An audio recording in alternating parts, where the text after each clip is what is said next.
Women's suffrage. The 1800s started out having men leaving the farms and ranches and had them breaking out into the world of business in shops, offices, and the like. This left the woman at home in charge of their own little world.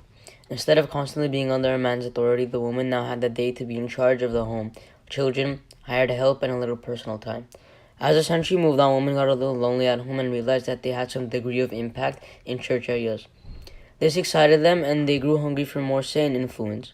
The clergy had a time trying to put that fire out, but at least the women further realized that they could do what men do: think, do business, work, provide, and still be a woman. These ideas came full force during the Civil War. The men went off to fight, leaving the shops, offices, farms, and mills to be tended to by the women. After the Civil War, the men returning didn't take nicely to the women and their newfound positions. This women's empowerment movement became the beginning of suffrage.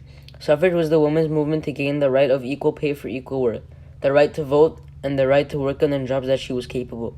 Not all women agreed with this concept, and many men didn't support it at all. Education. Education for women in the 1800s was minimal during that period. Schooling was for the male gender, and if a woman wanted to go to school, she was looked down upon. The woman's role was in the house. In the home, the woman took care of the children, and she was the one who set the atmosphere for her offspring. She was the one who would teach them or train them in their roles in life. Over time, many were starting to see that women needed some sort of education because they were the ones who raised the children in the home. As a result, many women began to educate themselves in order to better their lives and the lives of their offspring. This was the beginning of all-female colleges. These colleges were created to educate the women and to better themselves in the home environment. Abolition and the women's movement. The 1800s were a pinnacle time for women. Changing social conditions for women during the early 1800s, combined with the idea of equality, led to the birth of the women's suffrage movement. For example, women started to receive more education and to take part in the reform movements like abolition, which involved them in politics. Slavery was not uncommon in the United States in the 1800s, especially in the South. Slavery was a way of life for people of this time. However, it was a controversial subject. The treatment of slaves was harsh for trying to escape or for slacking off. It was encouraged for black women slaves to have many children so there will be more labor available for the owner. Slaves often had no rights at all, and they were not even considered human in many cases. It was during the 1800s, however, when certain people, including women, stood up and voiced their opinions about the abuses and hardships slaves had to live with their whole lives. Voting rights. As a result of their work in abolition, women started to ask why they were not also allowed to vote. The National Women's Suffrage Association was started in 1869 by Elizabeth Cady Stanton and Susan B. Anthony.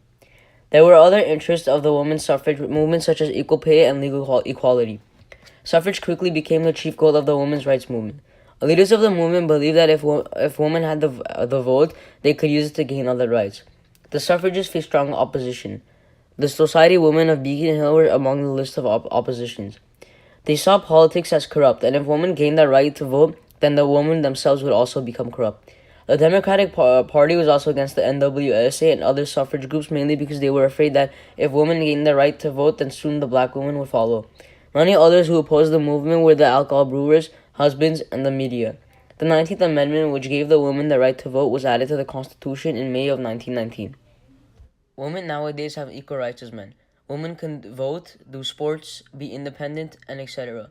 Back in the days, women would be considered property and had no rights. They lived with harsh conditions, not being able to do anything and just staying home looking after the children. Compared to the rights in the 1800s, women now are treated equal and can live their own life. Thank you for listening to my presentation.